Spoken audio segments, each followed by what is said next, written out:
Di kawasan Gilang ini terletak sebuah masjid wakaf yang sudah berdiri sejak 1920 lagi dan masjid ini sudah dinaik taraf beberapa kali sepanjang sejarah lamanya. Dan di tingkat 4 bangunan pentadbiran masjid ini ada suatu ruang pameran dan pembelajaran yang istimewa. Ia suatu bukti sumbangan golongan asatizah dan juga masyarakat Islam dalam usaha memerangi ideologi radikal. Tahun ini RRG menyambut ulang tahunnya yang ke-20 sedang kekerasan atas nama agama terus wujud dan menjadi semakin rumit.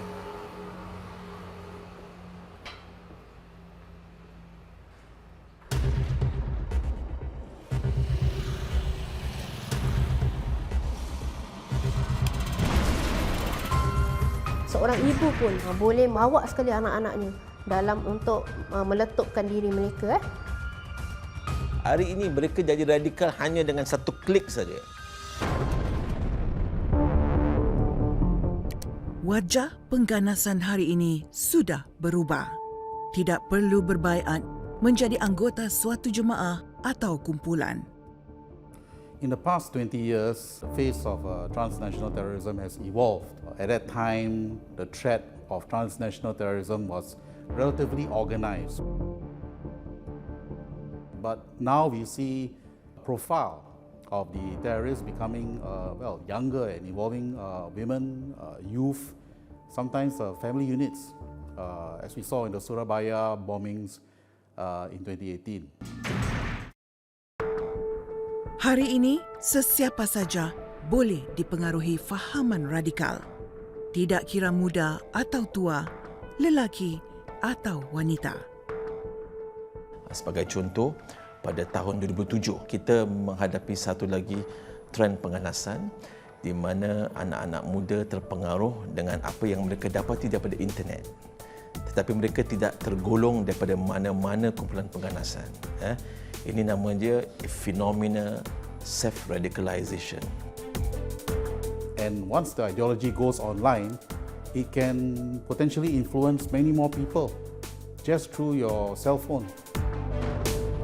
Pada tahun 2014, kita menyaksikan kemunculan kumpulan pengganas ISIS, di mana ISIS berjaya menarik perhatian anak-anak muda dengan menggunakan internet dan sosial media. Maka di sini kita melihat bahawa ancaman pengganasan atas nama agama ini dia masih belum pudar. Sebagai satu negara terbuka, Singapura terdedah dengan perubahan wajah pengganasan. Sudah kelihatan semakin ramai belia yang terpengaruh dengan fahaman radikal secara online. Kaum Hawa tidak terkecuali. Sehingga hari ini, 24 wanita telah ditahan ISD setelah terjebak dengan fahaman pelampau.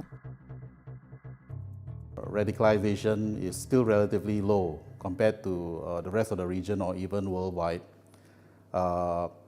There seems to be, on balance, a bit more of a concern with youth, young people, because since 2015, we have seen about 9 young people being radicalized.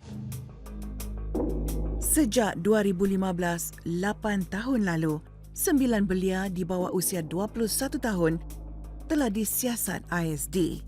6 daripada mereka telah ditahan.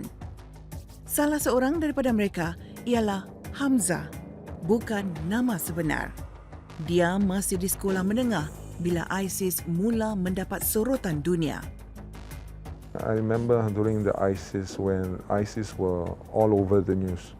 So I'm actually quite curious what are they about. And I remember in total I watched around more than 500 radicalized videos. It kind of affected me, like played with my emotions. So it made me like a sense of like purpose to help them to fight alongside with them. So I have made up my mind and mentally prepared to go to join the ISIS. For example, I try to watch as much beheading videos as I can so that I get immune to the feeling. My family didn't quite realize that I'm a strong supporter about ISIS because I don't openly say that I want to join ISIS.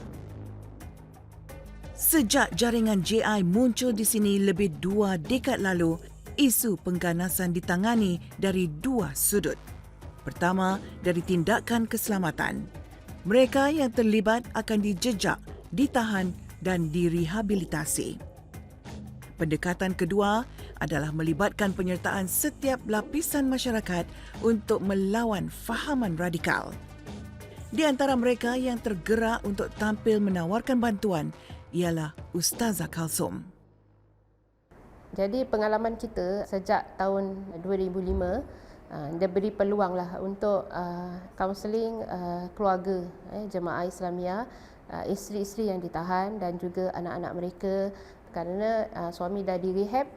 Jadi isteri pun mungkin dah anak-anak ada question, ada persoalan tentang perkara ni. Jadi dia dilakukan secara isteri dan juga anak dijalankan secara sukarela lah. Kemudian datangnya ISIS mereka-mereka yang terpengaruh, maka cabarannya adalah lebih mendalam lah. Ustazah Kalsom ialah seorang sukarelawan bagi Kumpulan Pemulihan Keagamaan RRG. RRG adalah salah satu badan yang ditubuhkan oleh para asatiza Singapura untuk sama-sama menangani masalah pengganasan sejak ia mula muncul lebih 20 tahun lalu. RRG is a well-established institution by now. Its track record is very commendable. It's, I would say, well known globally for its efforts in the rehabilitation space. RRG berusia 20 tahun. Wajah dan corak ancaman pengganasan sudah berubah. Namun, ia tetap relevan dan menjadi salah satu tunggak masyarakat dalam menangani pengaruh radikalisme. RRG kita mempunyai para kaunselor wanita, para ustazat kita. Dan ustazat kita ini telah bersama kita sejak tahun 2005 lagi.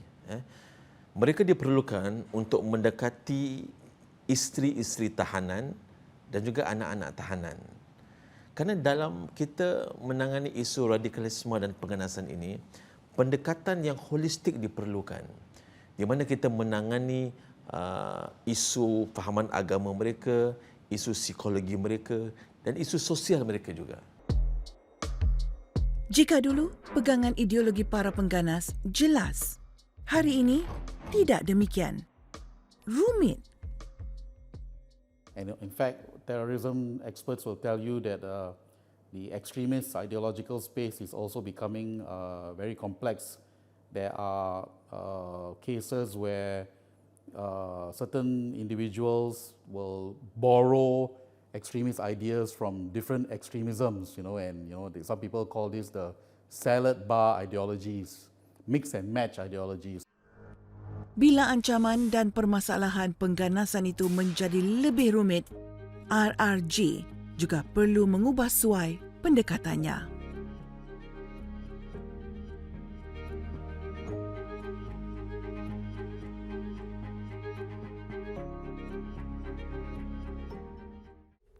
Terima kasih kerana masih lagi bersama Detik Semasa. Saudara, Kumpulan Pemulihan Keagamaan RRG memainkan peranan penting dalam usaha memerangi pengganasan di Singapura. Namun mereka tidak melakukannya sendirian.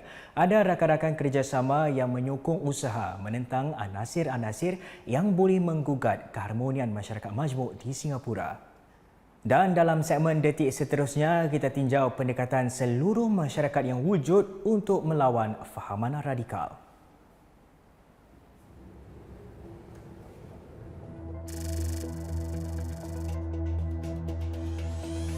20 tahun lalu, golongan agamawan berani tampil ke depan, hulurkan bantuan dan meneroka cara-cara menangani ancaman pengganasan.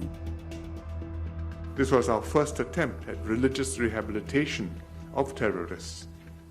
They risk being seen as doing the bidding of the government and being branded munafiq. They methodically countered the extremist narratives and worked to persuade the detainees to realize the error of their ways. Hari ini, pencapaian RRG yang merupakan satu bahagian penting dalam pendekatan seluruh masyarakat melawan pengganasan diiktiraf. So even 20 years ago when RRG got involved in dealing with the extremist ideology of JI, there were other entities, social organizations such as the Interagency Aftercare Group that were trying to help the families of the JI detainees. Jika RRG mendekati anggota pengganas dalam tahanan, ACG atau Kumpulan Penjagaan Susulan Antara Agensi membantu isteri dan anak-anak mereka yang ditahan. Kami merangkumkan Pertubuhan-Pertubuhan Melayu, di antaranya Yayasan Mendaki, ANP, Taman Bacaan, Masjid Khatijah dan juga Masjid An-Naim ketika itu. ACG memainkan peranan untuk meringankan beban ibu-ibu di rumah, anak-anak dari segi perasaan. Selain membantu keluarga para tahanan, sejak 2007, ACG mula melakukan kerja-kerja pencegahan awal. Ini dilakukan dengan menganjurkan konvensyen anti pengganasan yang melibatkan para pelajar madrasah dan sekolah nasional. Dalam setiap convention ataupun workshop secara besar-besaran, ia melibatkan dalam 300-400 orang pelajar. Tapi bila kita mengadakan majlis dialog, dia melibatkan ketua-ketua pelajar ataupun pelajar-pelajar yang dapat menjadi ejen penyampai kepada pelajar-pelajar yang lebih muda lagi. Ifa kini berusia 23 tahun. Selain sibuk mengejar ijazah jurusan seni bina, dia di antara belia yang tertarik untuk terlibat dalam usaha-usaha melawan ideologi pengganasan. Dahulu saya bertanya-tanya kenapa mangsa proses radikalisasi ini mudah terpedaya dengan ideologi-ideologi golongan pengganas atau golongan ekstremis ini. Atas kesedaran ini, Ifa mengikuti APY, Program Kesedaran untuk Belia Anjuran RRG. Program yang turut disokong ACG ini berlangsung selama 10 minggu dan disampaikan para kaunselor RRG. Anasir-anasir radikalisasi ini mudah disebarkan di alam media sosial dan disebabkan itu saya mengambil langkah untuk membuat bahan video untuk disebarkan di Instagram page RRG. Saya juga telah menganjurkan satu forum harmoni dalam kepelbagaian yang diadakan sewaktu COVID. Hari ini, usaha memerangi pengganasan semakin rumit. Ini berarti perlu ada pendekatan nasional yang melibatkan lebih banyak pertubuhan dan sukarelawan. This creates a very useful web of relationships and partnerships at the societal level that can increase the community resilience of the country against extremist ideologies in a more sustainable way.